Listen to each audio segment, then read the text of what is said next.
All right, everybody, I want to talk a little bit about the Wildwood Tarot. The Wildwood Tarot is my deck. It is the deck that I use when I do readings. I always use the Wildwood deck. When I do readings, I use 2 decks of cards, but the Wildwood is always my primary, and then I'll pick some other deck to go with it. I love the Wildwood deck because it is a very, very, very Celtic deck. The myths that are in this particular deck really relate to the Celtic spirit, and that really speaks to me in my Northwestern European indigenous path and past. I'm going to be reviewing this deck by taking 1 or 2 cards at a time and talking about them, the relationship they have to each other, and how I use them.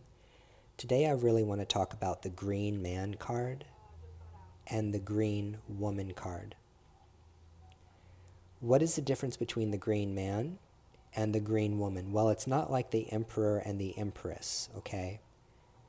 The Green Man, to me, in my readings, represents raw, untamed nature. The Green Man represents the predatory, the dark, the death that comes from nature. As you can see, that cauldron that's being stirred is a darker fluid.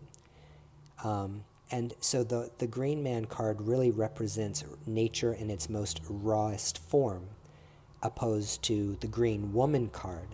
Now, the Green Woman card really represents to me the domestication of wild nature. She is all of the sweet things in life. She is the flowers, she is the fruits, she is everything that blossoms and brings joy out of life and brings us entertainment out of nature. So the Green Woman is really a very delicate card. Whenever I pull the Green Man card for someone, what that's basically telling me is that person really needs to be foraging for herbs. They need to study herbalism. They need to really learn tree lore. They need to learn about the staves. They need to delve deeper into nature through hiking, mountain biking, trails, going out into nature and being a part of nature, finding one with nature, especially that raw and predatory side of themselves. Opposed to the Green Woman card, whenever I pull the Green Woman card, it tells me the person I'm talking to has the path of a healer, that this person is someone who's nurturing. This is someone who should be growing a garden, making spiritual baths, studying herbalism, studying herbs.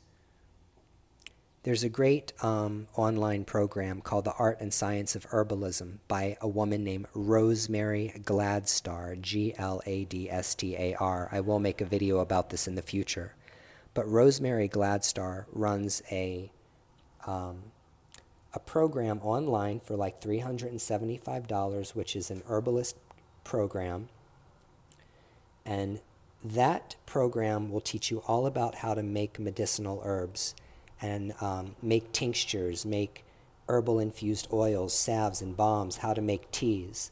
And now what I tell witches is if you're going to learn how to practice herbalism or use magical herbalism, you must understand both the medicinal and the magical properties that come from nature.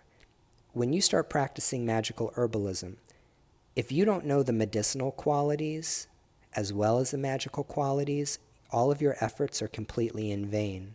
So I want you to really think about keeping a grimoire, a magical grimoire that has all of your herbal concoctions in it that will both teach you and tell you about the magical and the medicinal properties. But anyway, these 2 cards I love very much. The Green Man, raw nature, and the Green Woman, agriculture and the domestication of raw nature. So that's my interpretation for these 2 cards.